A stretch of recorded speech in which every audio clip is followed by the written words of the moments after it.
My talk today is dedicated to our friends and brothers and sisters who are doing their masters and PhD in Europe and the United States and Canada, Australia, these countries where English is spoken as the mother language.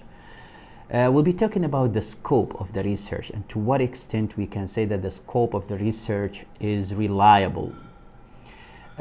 There are different issues, mostly like 5 issues that we need to take into consideration when we talk about the scope of the research. Number 1 is the formulation of your research aims and objectives. When your research aims and objectives are clear and to the point, then we would say that you are within the normal scope of your research and you will be actually conducting and carrying out your study in a very comfortable way. Sometimes the scope of the research is getting affected by the formulation and implementation of your research methodology and methods.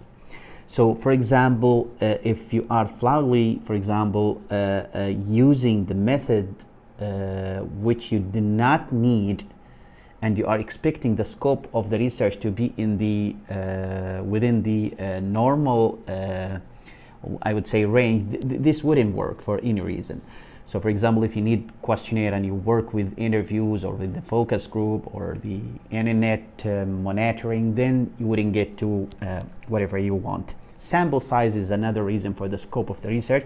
So if they are, for example, too small, then the statistical tests wouldn't be significant. And similarly, if they are too broad. The lack of previous research, like in the literature, if there is a shortage in the literature review, this again will affect the scope of your research. So if you are looking like an evolving and contemporary studies, then you will be facing some problems in the scope of your study area because of that shortage. Also, the discussion of your research results is important in deciding the range of the scope of your research. We need to take care about all these things, guys.